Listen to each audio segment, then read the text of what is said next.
Hello বন্ধুরা, কেমন আছেন সবাই? আজকে আপনাদের সামনে তিনটি মেইন স্ট্রিম বা তিনটি মেইন ওয়ে এবং অনেকগুলো সাইড ওয়ে দেখাবো, যেগুলোর মাধ্যমে কোনো ব্যক্তি কানাডাতে অবস্থানকালে ওয়ার্ক পারমিট না নিয়েও কাজের অনুমতি পান। তো এই বিষয়গুলো বিচ্ছিন্নভাবে অনেকেই জানেন, তো একত্রিতভাবে বা কম্বাইন্ডলি হয়তো অনেকে জানেন না, অথবা কেউ হয়তো কোনো বিষয়ই জানেন না। সব কিছু মিলে আশা করি তথ্যগুলো অনেকের জন্যই হেল্পফুল হবে। একটা ক্লিয়ার পারসেপশন কনসেপশন পাবেন ইনশাল্লাহ। তো কানাডার বাইরে যে যেখান থেকে শুনছেন আজকের এই আলোচনাটি, আশা করি তথ্যগুলো জেনে উপকৃত হবেন। সবাইকে স্বাগত জানাচ্ছি আজকের এই আলোচনায়। Individuals in this three situations can work in Canada without a work permit. Work permit ছাড়া কাজের সুযোগ বিষয়টা অনেক সময় আজগুবি বা গাছাঘুরি গল্প মনে হতে পারে, হওয়াটাই স্বাভাবিক। তো এক্সেপশনাল কেস বলে কথা আছে, এই এক্সেপশনালগুলো কি সেগুলোই আপনাদের সামনে তুলে ধরবো। বিশেষ করে while most individuals will require a work permit if they wish to work while in Canada, there are certain situations in which one need not to be obtained. তো এখানে কাদের জন্য লাগবে না? আপনি যদি কানাডাতে ভিজিট ভিসা আসেন, কিন্তু আপনি যদি বিজনেস ভিজিটর হিসেবে আসেন, দেখা গেলো যে আপনি বাংলাদেশের নাগরিক কানাডাতে আসতেছেন, এখানে কানাডার কোনো বিজনেসম্যানের সাথে আপনি মিটিং করতেছেন বা বিজনেস ডিল করতেছেন, সেক্ষেত্রে আপনি কানাডার মার্কেটে কানাডিয়ানদের জব দখল না করে আপনি আপনার দেশের প্রতিনিধি হিসেবে আপনার কোম্পানির স্যালারি খেয়েই আপনি এখানে কানাডাতে বসে কাজ করতেছেন। এখানে ভিজিটর হলেও আপনি এইভাবে এই প্রক্রিয়াতে কাজের জন্য যদি আসেন, সেক্ষেত্রে ওয়ার্ক পারমিটের প্রয়োজন হবে না। এটাকে বলা হচ্ছে বিজনেস ভিজিটর্স। এরপর হচ্ছে remote workers for foreign employer. কানাডাতে ভিজিট ভিসা নিয়ে অবস্থানকালে আপনি যদি রিমোট জব করেন, কানাডার কোনো এমপ্লয়ারের জন্য না, আপনি যদি প্রমাণ করতে পারেন যে আপনার কাজ অ্যাক্টিভিটি সব কিছু আউট অফ কানাডার কোনো এমপ্লয়ারের জন্যে হতে পারে, আপনি বাংলাদেশি কোনো এমপ্লয়ারের জন্যেই কানাডাতে বসে জব করতেছেন, আপনি আমেরিকার কোনো এমপ্লয়ারের জন্য কাজ করতেছেন, আপনি ইন্ডিয়ার কোনো এমপ্লয়ারের জন্য কাজ করতেছেন, কিন্তু আপনার ফিজিক্যাল অবস্থানটা কানাডাতে, বাট কোনো কানাডিয়ানের জন্য না, তাহলে আপনি এখানে উইদাউট ওয়ার্ক পারমিটে এখানে অবস্থান করতে পারবেন। আর একটা হলো ইন্টারন্যাশনাল স্টুডেন্ট হিসেবে যারা থাকে, তাদের ওয়ার্ক পারমিট ছাড়াই তাদের কাজের সুযোগ থাকে। এখানে আবার অনেক কিছু ভ্যারি করে, সেগুলোতে আমরা আসবো। তো এই আর্টিকেলে আমরা কি কি বিষয়ে আলোচনা করতেছি মোটামুটি আপনারা বুঝতে পেরেছেন যে এখানে ম্যাক্সিমাম ক্ষেত্রেই আপনার সিকিউর করতে হয় ওয়ার্ক পারমিট, এক্সেপশনাল কেস ছাড়া। Working as a business visitor, the ability to enter work in Canada as a business visitor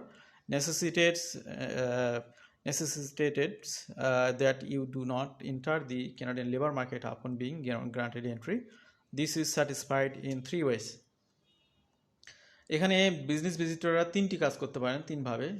You do not pursue direct employment with a Canadian company. This means your primary source of remuneration and the accrual of profits remain outside Canada, and the principal place of business is located outside the country.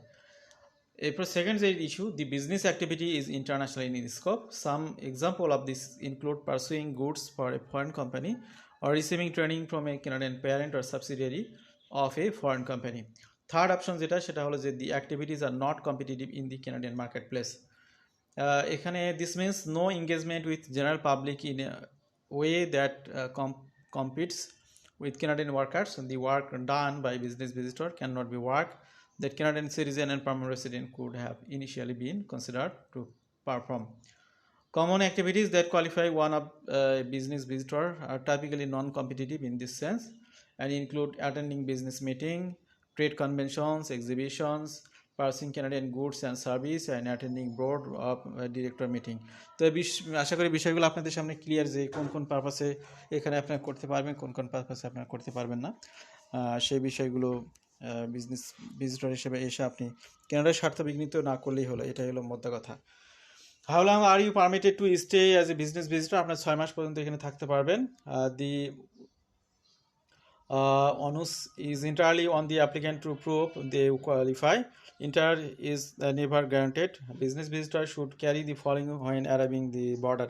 কি কি document আপনি carry করতে পারেন? Letter of support from their employer. আপনি যে অন্য এমপ্লয়ারের বা আপনার নিজের প্রতিষ্ঠানও থাকতে পারে, আপনি সেখান থেকে স্যালারি নেন, সে কারণে আপনি এখানে এসেছেন করে বিজনেস এক্সপ্লোর করার জন্য। A letter of invitation from a Canadian host business. Supporting materials like business card, business papers, advertising pamphlets, এগুলো আপনি এখানে দিতে পারেন। If the employer is funding the trip, you must show a letter specifying that financial support top your own personal funds. Working as a digital nomad remotely for a foreign employer, তো এখানে বুঝতে পারতেছেন যে আপনি যদি অন্য নন Canadian কারোর জন্য কাজ করেন তাহলে আপনি এখানে ওয়ার্ক পারমিটের প্রয়োজন নেই। এই বিষয়গুলো আমাদের আলাদা একটা আলোচনায় আছে।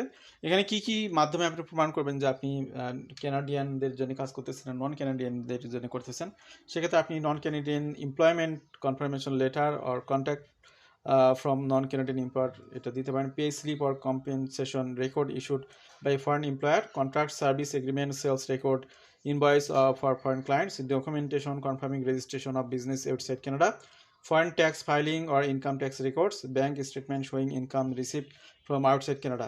Example of remote job that can be conducted from within Canada for a non-Canadian employer.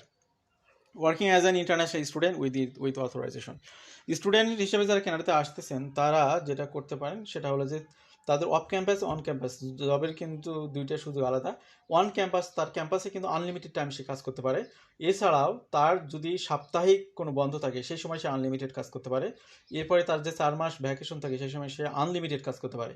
কিন্তু যখন ক্লাস চলমান থাকবে তখন সে সপ্তাহে সর্বোচ্চ 24 ঘন্টা কাজ করবে অফ ক্যাম্পাসে, কিন্তু অন ক্যাম্পাস হলে সেটা আবার আনলিমিটেড টাইম সে করতে পারবে। এই বিষয়টি ক্লিয়ার করে দেওয়া আছে। আবার স্টুডেন্টরা চাইলে সে পড়াশোনা চলাকালীন অবস্থায় আউট অফ ক্যানাডার কোনো এমপ্লয়ারের অধীনে জব করতে পারবে, সেক্ষেত্রে সেই জবগুলোকে আবার সে এক্সপিরিয়েন্স হিসেবে কানাডার এক্সপ্রেস এন্ট্রিতে যখন সে কোয়ালিফাই করবে বা কানাডাতে যখন পিআরের জন্য এলিজিবিলিটি সার্চ করবে, সেক্ষেত্রে সে তার ওই এক্সপিরিয়েন্সগুলোকে পার্ট টাইম সে কাজ করতে পারে, পার্ট টাইমগুলোকে 2 বছরের পার্ট টাইম সমান 1 বছরের ফুল টাইম হিসেবে সেখানে দেখাতে পারে। এই সুযোগগুলো আছে, এগুলোর জন্য কোনো ওয়ার্ক পারমিটের প্রয়োজন হয় না। Specific to off campus work, এখানে বিষয়গুলো ব্যাখ্যা দেওয়া আছে, ব্যাখ্যায় যাব না। Other situation in which you can work in Canada without a work permit, আরও কোন কোন ক্ষেত্রে ওয়ার্ক পারমিটের প্রয়োজন হয়। অ্যাক্রেডিটেড ডিপ্লোম্যাট এবং ফরেন রিপ্রেজেন্টেটিভ হিসেবে যারা কাজ করেন, যেমন ইউএন ইন্টারন্যাশনাল অর্গানাইজেশনের অফিসিয়াল হিসেবে কাজ করতে পারেন, সেক্ষেত্রে ওয়ার্ক পারমিটের প্রয়োজন নেই। Official military personnel from visiting forces act countries including designated civilian staff, এরপর হচ্ছে foreign government exchange officers placed with Canadian federal and provincial agency, US cross border maritime law enforcement officers under 2009 bilateral framework. এরপর হচ্ছে in-flight security officer from countries with a bilateral aviation security arrangement with Canada. এরপর হচ্ছে performing artist and their integral staff in time limited non-broadcast engagement with no employment relationship with Canadian organization. Sport participant individual or team members at sport activities or events in Canada. এরপর হচ্ছে foreign journalist covering events in Canada for foreign news company. তারপরে guest speaker and short term seminar leaders, তারা এখানে work permit ছাড়া এখানে এই কাজগুলো করতে পারবেন। Academic examiners reviewing research proposal ও ইউনিভার্সিটি প্রোগ্রাম থিসিস, এরপরে রিলিজিয়াস ওয়ার্কার, তারপরে ইমার্জেন্সি রেসপন্ডার্স, কানাডার কোনো একটা ইমার্জেন্সিতে কেউ যদি আসে এখানে তার জন্যও এখানে ওয়ার্ক পারমিটের প্রয়োজন নেই, সেক্ষেত্রে ইমার্জেন্সি আর মেডিকেল সার্ভিসের জন্য তারা এরকম আসতে পারে।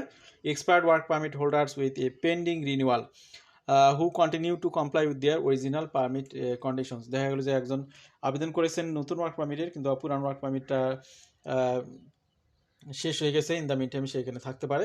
About Canadian work permits, Canadian work পারমিটের নতুন করে আমরা ব্যাখ্যায় যাব না, এখানে মেনশন করা আছে, এই বিষয়গুলো আপনারা জেনে নেবেন। এখানে ইন্টারন্যাশনাল মোবিলিটি প্রোগ্রাম আর একটা হলো টেম্পোরারি ফরেন ওয়ার্কার প্রোগ্রাম।